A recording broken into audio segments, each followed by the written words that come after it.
안녕하세요. 바른사의 미트 콘서트 74번째 시간입니다.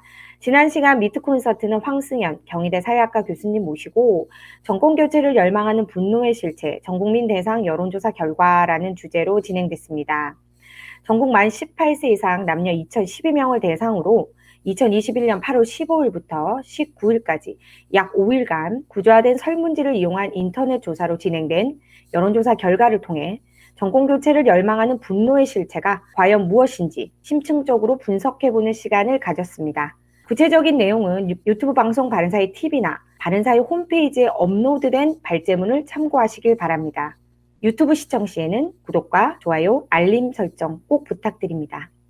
이번 주 바른사의 미트 콘서트는 김용화 순천향대 IT 금융경영학과 교수님 모시고 2030 세대를 위한 연금개혁 방안이라는 주제로 진행되겠습니다.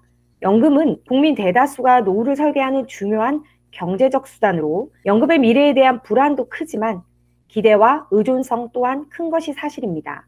하지만 연금의 고갈이 이미 예견되어 있고 이는 국가 부채와 별개로 미래 세대가 짊어지고 가야 할 큰 빚으로 남습니다. 국민의 안정된 노후와 세대 간 불공평을 완화하기 위해 무엇보다 연금 개혁이 시급합니다. 연금 개혁 방안 무엇이 있는지 구체적으로 알아볼 바른사의 미트 콘서트 시작하겠습니다. 오늘 발제를 맡아주신 김용화 순천향대 교수님 모시겠습니다. 교수님. 네, 안녕하십니까. 순천향대학교의 김용화입니다. 바른사회 시민회의는 제가 사실은 우리 연금 문제 가지고 과거에도 몇 번 이렇게 했었는데, 최근에 자주 못 뵈서 죄송합니다. 오늘 연금 문제가 뭔지, 특히 지금 연금 2030 세대, 특히 20대가 사실은 이제 그 정부에 분노하는 것 중에 하나가 바로 연금 문제가 들어가 있습니다. 그래서 이 부분은 잘 대선 과정에서도 잘 관리를 해야 됩니다. 어쨌든 지금 그래서 오늘 그 연금 문제 어떻게 접근하는 것이 바람직한지 측면에서 한번 말씀을 올리도록 하겠습니다. 그러면 그 파워포인트 보면서 말씀드리도록 하겠습니다. 2030 세대를 위한 연금개혁 방안이라고 되어 있습니다. 인구 지금 상한 건 너무 잘 아시는 거고요. 어떻든 지금 이 정도 보면은 사실 2067년까지 기준으로 보면은 그렇게 크게 문제가 될 것 같지 않아 보이지만, 사실은 지금 우리 인구가 지금 2017년이 이제 인구 산정의 이제 시발점인데, 요 5,136만에서 3,929만 명으로 지금 중위값 정도로는 3,920만이니까 거의 3,900만 명 정도로 줄어들 것으로 예상되고 있습니다. 그것이 이제 인구가 감소되는 것만 문제가 아니라 사실은 전체적으로 노인 인구 비율이 2067년에 가면은 46.5%가 되는데, 이거는 이제 전 세계에서 노인 인구 비율이 가장 높은 나라가 됩니다. 노인 인구 비율이 우리나라가 1등이 되는 해는 2067년은 아니고요. 2050년경으로 생각됩니다. 한 2050년 좀 넘으면 우리나라가 노인 인구 비율을, 지금은 일본이 한 1등이거든요. 그런데 우리가 일본을 앞질러 가지고 세계 1등의 노인 인구가 될 것 같습니다. 이 인구 추계는 합계 출산율이 한 1.27까지 갈 것으로 예상을 하고 추가가 된 겁니다. 그런데 실제로는 1.27까지 될지 안 될지도 몰라서 아마 이제 곧 12월 달 정도 되면 아마 통계청에서 새로 인구 추계를 발표할 것 같습니다. 이거보다 더 심각한 인구 추계 결과가 나올 것으로 예상됩니다. 국민연금 문제는 2057년 문제라고 이야기합니다. 2018년에 재정 추계한 결과 국민연금 적립기금이 2057년경에 고갈될 것으로 예상됩니다.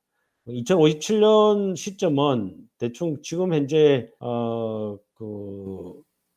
특히 20대 지금 현재 20대가 노인이 됐을 때 한 65세가 되는 시점인데, 그런 때 이제 적립기금 고갈되기 때문에 연금을 못 받게 될 수 있는 우려가 있다는 거죠. 사실은 이제 적립기금이 고갈된다고 해서 연금을 못 받는 건 아닙니다. 다만 이제 그 보험료율이 현재 소득 대비 9%를 부과하고 있는 것을 소득 대비 27.2% 2017년에는 근데 2017년 그 인구 추계를 새로 한 것에 따르면 30.3%까지. 그러니까 소득의 30%를 그 당시 세대가 국민연금보험료로 납입해야 그 당시 노인들이 연금을 받을 수 있다는 것이 되겠습니다. 그런데 과연 이제 이 30.3%를 그 당시 근로세대가 부담할 수 있을 것이냐? 이게 바로 연금 문제라고 할 수 있습니다.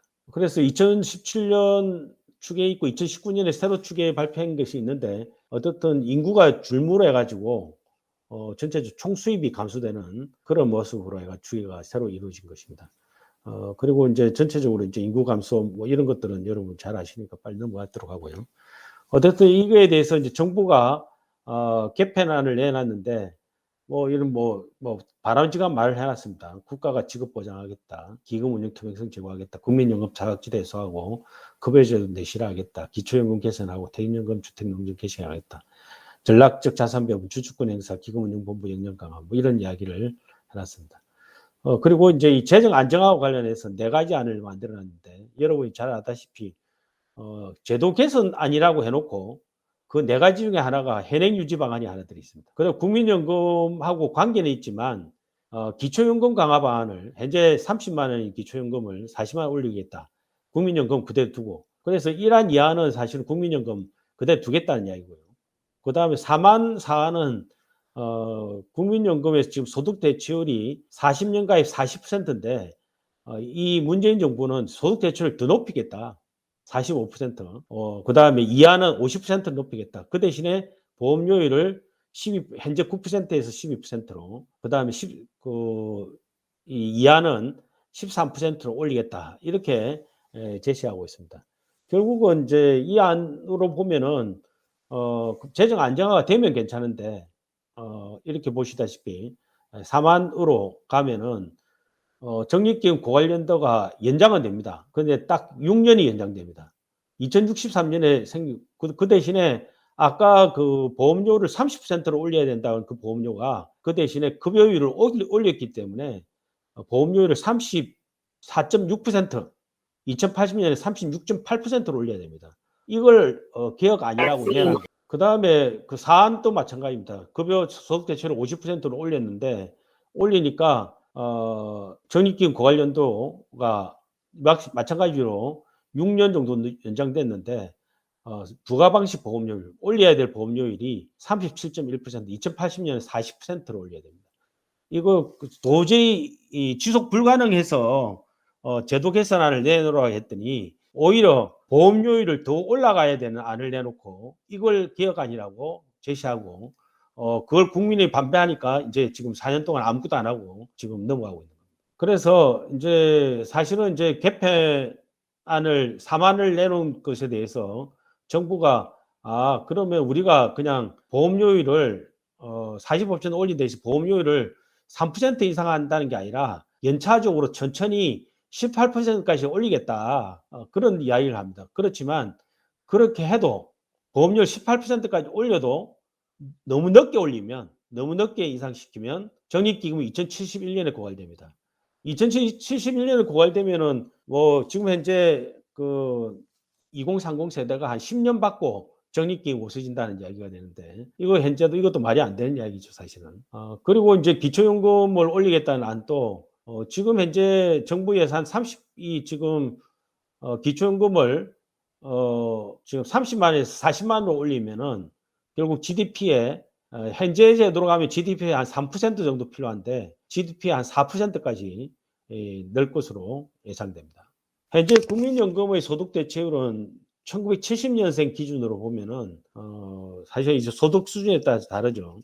이게 이제 보통 이제 우리 그 평균 소득 기준, 평균 소득 수준이 요 정도가 우리 평균 소득 기준이라고 할 수 있는데 이 평균 소득 기준으로 생각하면은 30년 가입하면은 소득 대체율 38.4% 되는 겁니다. 그리고 이제 저소득층 같은 경우는 사실은 월 소득이 100만 원밖에 안 되면은 소득 대체율 63.2%로 굉장히 높습니다. 소득 재분배가 있기 때문에. 반면에 이제 평균 소득이 2배인 사람은 소득 대체율이 28.6% 낮아지죠. 그런데 이제 이게 70년생 이하이고 2000년생은 이제 이게 제도 개선 2007년도에 제도 개선 연금급여를 떨어뜨리는 게 완성이 되면 소득 대체율이 한 30%로 30년 가입에 30%로 떨어뜨려 준 거죠. 그다음에 이제 100만 원 소득자는 49.1%, 150만 원 가입자는 37만 8천 원, 뭐 현재 소득 기준입니다. 이런 식으로 변동하게 됩니다. 그래서 이 지금 국민연금에서 누가 유리하냐라고 보면은 사실은 지금 뭐 저도 개선안을 내놨지만 실제로는 모든 세대가 다 유리합니다. 그러다 보니 이게 이제 낸 것에 비해서 몇 배 받느냐 하는 이야기가 수익비라는 개념인데, 2000 지금 아까 말씀드린 게 이제 70년생 기준으로 말씀을 드린 거고요. 지금 사실은 우리 국민연금에서 제일 수익비가 높은 계층은 45년생입니다. 그렇죠. 50년생이 다음이 높고요. 그렇지만 이들 세대는 국민연금에 충분히 못 가입했습니다. 국민연금에 충분히 가입하고 소득 대체율이 가장 높은 세대가 대충 60년생이나 65년생 정도입니다. 그러니까 실제로는 가입 기간도 길고 소득 대체율도 한 3배 정도 되는, 그러니까 앞으로 이제 쭉 진행돼도 한 2.4배 정도 되는 것이 된다고 할 수가 있겠습니다. 이제 소득 수준이 높으면 좀 떨어지고 소득 수준이 낮으면 대출이 그 수익비가 더 높아지죠. 그리고 이제 이 아까는 노령연금만 기준으로 한 거고 유족연금이나 기초연금까지 합하면 사실은 수익비가 더 좋아지고요. 그다음에 이제 이 아까 말씀드린 것은 이제 평균 수명이 앞으로 한 90세 초반까지 늘어난다는 가정하에서 만든 겁니다. 그런데 평균 수명이 현재 수준 2017년 수준으로 고정된다고 가정하면 이 수익비가 한 1.88배 정도 됩니다. 그래서 우리 평균 수명이 늘 거로 예상되기 때문에 추계는 이걸로 한 거고요. 그렇지만 이제 설명의 편의성을 위해서 만약에 평균 수명이 유지된다고 가정하면은 1.88배 정도 되는 제도다라고 생각하시면 될 것 같습니다.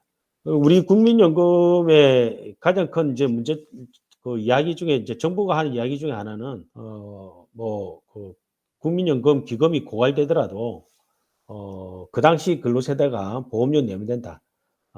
그게 이제 서구 유럽에서는 적립기금이 없습니다. 그래서 그렇게 할 수가 지금 하고 있는 거죠. 그런데 문제는 이제 우리나라의 노년부양비가 너무 높다는 겁니다. 이거 여기서 보시다시피 2067년이 가면 노년부양비가 102입니다. 102라는 것은 근로세대가 100이라고 하면 노년 인구가 100이라는 겁니다. 그 1대1이죠. 근로자 한 명이 노년 인구 한 명을 먹이 살려야 되는 거죠. 그 2017년 기준으로 생각하면은 19밖에 안 되니까 사실은 한 5명이 근로인구 5명이 노인 한 분을 갖다 모시는 이런 꼴이거든요. 지금 현재는. 그런데 이 앞으로는 한 분이 한 명을 모셔야 되니까 이건 사실은 아까 노인 인구 비율이 제일 높다고 그랬는데 심각한 문제고요. 일본도 높긴 높지만 한 70% 정도까지밖에 안 올라갑니다. 다른 나라들은 더 낮고요. 유럽에 있는 대부분의 나라도 40, 50, 이 유럽에서 지금 제일 인구 구조가 안 좋은 나라가 독일인데 독일도 뭐 60 정도 좀 못 미치는 숫자 왔다 갔다 합니다. 그리고 이제 실제 연금 가입자 기준으로 아까는 인구 전체로 본 거고 가입자 기준으로 부양비는 120%입니다. 그러니까 근로자 한 명이 노인 1.2명을 부양해야 되는 그런 구조라는 거죠. 그래서 이거는 이제 원래 그 2018년에 4차 재계산할 때 놓은 숫자인데 바로 이 2060년에 가면은 부가방식 비용률, 적립기금 고갈되면 부과해야 될 보험료입니다. 26.8%. 그러니까 그런데 이제 인구 제가 앞에 계산한 것 보여준 것은 요 인구 추계가 합계 출산율이 1.05라고 가정했기 때문에 잘못된 거기 때문에 그거 갖다가 건쳐서 한 거고요. 뭐 기금 운용 수익률 문제가 있습니다. 그래서 어떤 사람은 우리 기금 운용 수익률이 좀 좋으면 이거 뭐 할 수 있지 않겠냐라는 입장에 있는 사람도 있습니다.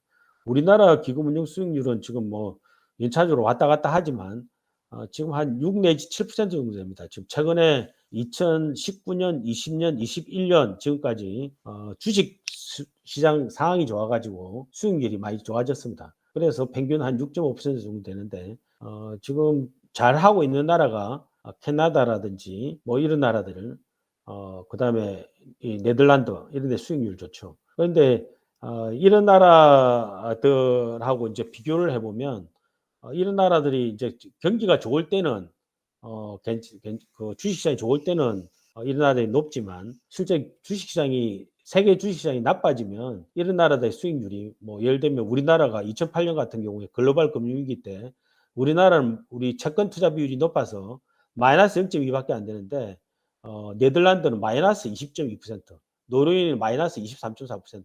이 주식 투자한다는 게 이런 거 아닙니까, 사실은.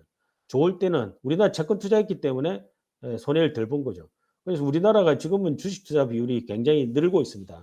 채권 투자 비중이 한 40% 정도로 지금 낮추고 지금 이때보다는 훨씬 더 낮춰져 있고 주식 투자 비율과 해외 투자 비중이 늘어나고는 있는데 어떻든 수익률을 높이는 것은 한계가 있다라고 할 수 있습니다.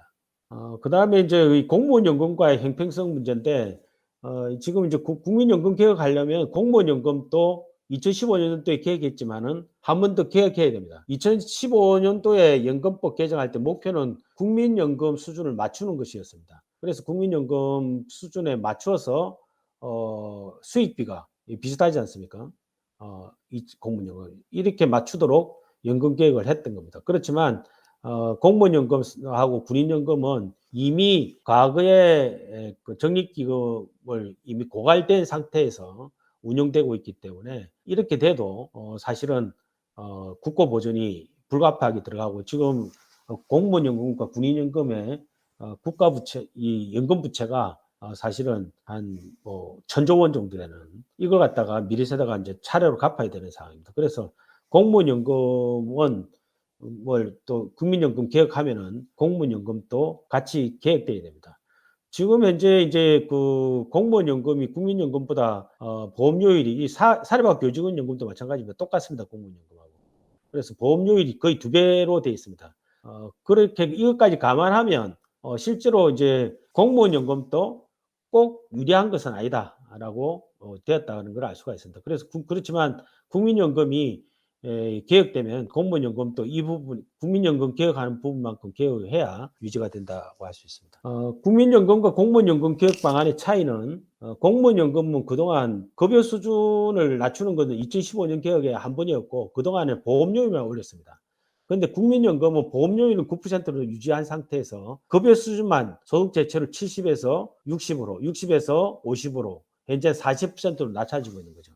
그래서 연금 개혁은 원래 국민연금 같이 이렇게 해야 되는데 공무원 연금 개혁은 사실은 1995년부터 했는데도 불구하고 연금보험료율을 올리는 방법으로 했기 때문에 결국은 기금 고갈이 더 빨라지고 또 결국 국고 보전이 더 많이 나가게 된 원인이 된 것입니다. 그다음에 이제 우리나라에 뭐 어떻든 또 재정 또 개혁해야 되지만 노인 빈곤율이 문제입니다. 여기 보면은 노인 빈곤율과 연금 적용률을 보면은 우리 한국만 오른쪽에 뚝 떨어져 있습니다. OECD 국가 중에서. 우리 한국 혼자 노인 빈곤율이 40% 되죠. 다른 나라들은 많아봐도 아일랜드도 한 30% 초반되고 대부분의 뭐 유럽의 국가들은 한 15%, 10%뭐 이렇게 돼 있는데 우리나라 노인 빈곤율이 40%가 넘습니다. 그러니까 사실은 연금 급여를 깎을 수는 어렵다 하는 것을 알 수가 있습니다. 그리고 이제 뭐 소득 대체율도 우리나라가 높은 편이 아니죠. 그러니까 한 평균 정도보다 조금 낮은 수준이기 때문에 그렇고요.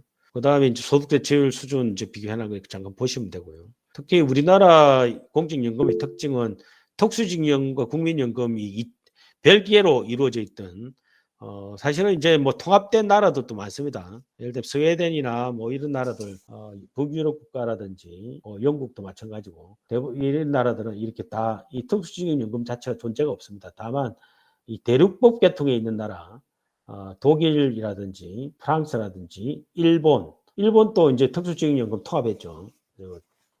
뭐 최근에. 그래서 이 별도로 지금 있는 특수한 나라다라고 할 수 있고요.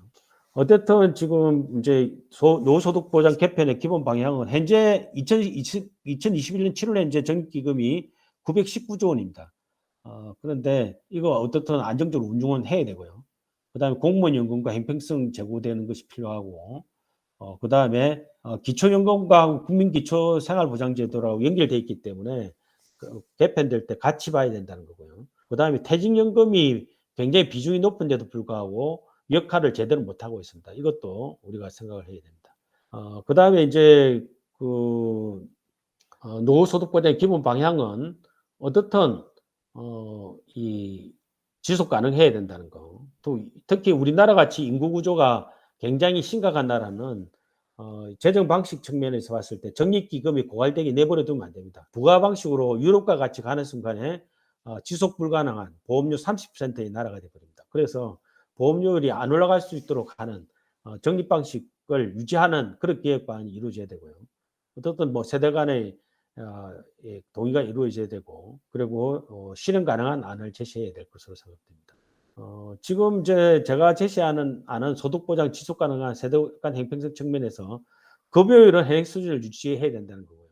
다만 보험료율을 현재 9%에서 16%로 향후 20년 내에, 향후 20년, 2040년까지 올려야 된다는 안입니다. 그리고 국민연금 보험료 부담과 퇴직연금 부담금 조정도 검토가 필요하다는 것이 합니다. 그래서 이렇게만 계획되면은 이제 우리 그리고 이제 연금 수급 개시 연령을 65세에서 67세로 올리라고 되어 있는데 제가 계산을 해보니까 최소한 68세까지 그렇지 뭐 갑자기 올리는 건 아니고요. 지금 2033년까지 65세까지 올리도록 되어 있습니다. 그래서 2038년에 66세, 2044년에 67세, 2048년은 68세부터 받도록 이렇게 바꿔야 된다는 겁니다.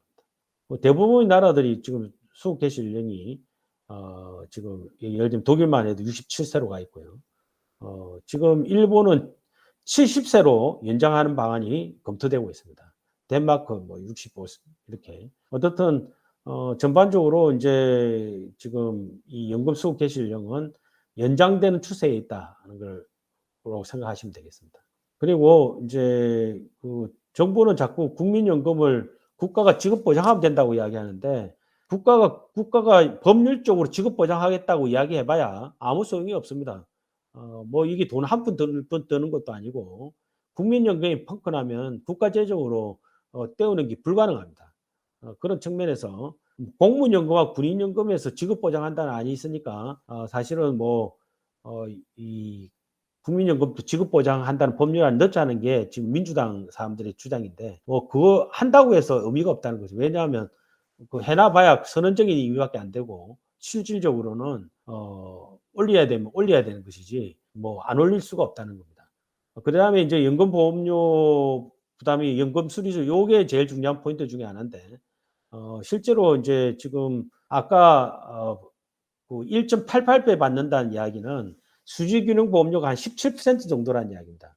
그 이야기는 결국은 이제 17% 이상 보험료율을 올리면 민간의 민간의 연금 가입하는 것보다 더 불리해진다는 이야기입니다. 그러니까 실제로 17% 이상 올리면은 제도에 가입할 이유가 없습니다. 그런 측면에서 아까 부가방식 연금제도로 해가지고 30%로 넘어가면은 사실상 지속 불가능하다는 이야기가 되고요. 그래서 16%까지 올리고 급여 수준 현행 유지하고 수급 개시 연령을 68세로 올리면 적립기금이 2096년까지 갑니다. 그리고 여기서 중간에 한 1%만 더 올리면 2102년까지 갈 수가 있습니다. 그래서 일단 16% 올리는 안을 일단 제시했고요. 여기서 이제 우리가 조금 더 뭐 적립기금 운용이라든지 뭐 이런 부분을 조금 더 적극적으로 하면 2100년까지는 충분히 갈 수 있는 거죠. 그래서 어떻든 요게 이제 중요한 개념인데 그냥 나누면 보험료율이 이렇게 된다는 겁니다. 이 빨간 선. 그래서 미리 개혁을 해가지고 보험료가 이 이상이 안 되도록 만들어야 된다는 거죠. 그래서 보험료율을 이렇게 연차적으로 올려서 이렇게 만들면 결국은 보험료율이 이렇게 올라가는 걸 막으면서 적립기금이 2096년까지 유지할 수 있는 것이 된다는 겁니다. 그런데 이제 보험료율이 이제 7% 올리는 게 부담이 되죠. 현재 9%에서. 그래서 7% 더 올리는 것은 쉽지는 않습니다. 왜냐하면 지금 부담이 크죠. 그렇지만 대부분의 국가의 국민연금 보험료는 한 20% 정도 수준이 됩니다. 일본도 한 18.3% 정도 되고요. 그래서 우리나라 9%는 너무 낮은 건 분명하고요. 그리고 문제는 이제 우리나라는 퇴직금 문제가 있습니다. 퇴직금 제도가 외국에는 이 소득비례연금 제도가 있으면 퇴직금 제도가 없습니다. 그래서 사실은 우리나라는 이 퇴직금을 법정으로 만들어놔서 의무적으로 가입하도록 되어 있기 때문에 이 퇴직금 부담이 사업주 부담입니다. 기업주. 그래서 이 부담이 있기 때문에 실질적으로 16% 올리는데 사업주가 강력하게 반대하는 거죠. 이 퇴직금 존재 때문에. 그래서 제가 주장하는 것은 퇴직금 8.3%가 이제 퇴직금 보험료율인데 이 중에 한 3%는 국민연금 보험료로 돌리자는 겁니다. 그러면은 국민연금에서는 한 4%만 올리면 되고, 그러면 노사가 2%씩만 더 올리면 됩니다. 그러면은 16% 기준으로 20년간 1년에 0.1%포인트씩만 올리면 되는 수준입니다. 그렇게 되면은 이제 사실은 이제 유지가 가능한 그런 방안이라고 할 수 있습니다. 그렇게 되면 이제 퇴직금은 8.3%에서 5.3%도 줄어들지만 민간에서 기업에서 원하면 그거는 임의적으로 8.3%로 올려도 되는 거죠. 그렇지만 법정 제도만 5.3%로 낮추자는 거죠. 이렇게 해야 비용 부담이 완화가 될 수 있다는 겁니다. 그다음 기초연금도 지금 소득 하위 70%한테 일률적으로 30만 원 주게 돼 있는데 노인빈곤율을 낮추기 위해서는 하위 20%나 40%에 있는 사람한테는 한 40만 원 정도까지 그리고 하위에 아주 저소득층 같은 경우는 50만 원까지라도 차등적으로 해야 그 노인빈곤율이 한 절반 정도로 떨어질 수가 있습니다. 그다음에 이 퇴직연금 부분은 뭐 우리 지금 현재 재기능을 전혀 못 하고 있는데 계약형 연금 구조에서 기금형 퇴직연금 구조로 바꿔야 되는데 이거는 뭐 오늘 지금 설명하기가 시간이 없어서 나중에 질문이 있으면 말씀드리도록 하겠습니다. 그렇게 해서 어떻든 이 퇴직금 부담금을 국민연금으로 전환하는 것은 1988년도, 86년도에 국민연금법 만들 때 있었던 제도입니다. 그 당시에도 이 퇴직금 부담하고 국민연금 부담이 너무 과중하다는 걸 알고 법에서 퇴직금 전환금 제도라고 해서 퇴직금 중 3%는 국민연금 전환한다는 법이 있었습니다. 그런데 98년도에 연금개혁하면서 연금급여 수준을 10%로 떨어뜨렸는데 노총에서 이거 국회 통과하기 하루 전에 갑자기 이 퇴직금 부담금 전환금 조항을 없애버렸어요. 그래서 이 퇴직금 조항이 없어진 거죠. 그래서 이걸 갖다가 다시 살리자는 그런 이야기가 되겠습니다. 그래서 이렇게 조정하면 어떻든 2030 세대도 2100년까지 연금을 받을 수 기금이 유지될 수 있기 때문에 뭐 지금 뭐 95년생도 2100년 되면은 105살이니까 대충 뭐 지금 2030 세대가 죽을 때까지 연금은 고갈되지 않게 유지할 수 있다라고 할 수 있겠습니다. 이상입니다. 감사합니다. 네, 선생님 정말 감사드립니다. 네. 오늘 많은 다양한 대안을 제시해 주셨는데요. 아마 들으시면서 또 다른 의문이나 질문 같은 거 많이 생각이 드셨을 것 같습니다. 저희 많은 토론을 위해서 빨리 진행하도록 하겠습니다. 이제 자유토론 시간으로 넘어갈 거고요. 지금 네, 저기 혹시 뭐 질문이나 오늘 발제에 대해서 의견이 있으신 분들이 있으면 말씀 주시면 바로 발언권 드리도록 하겠습니다.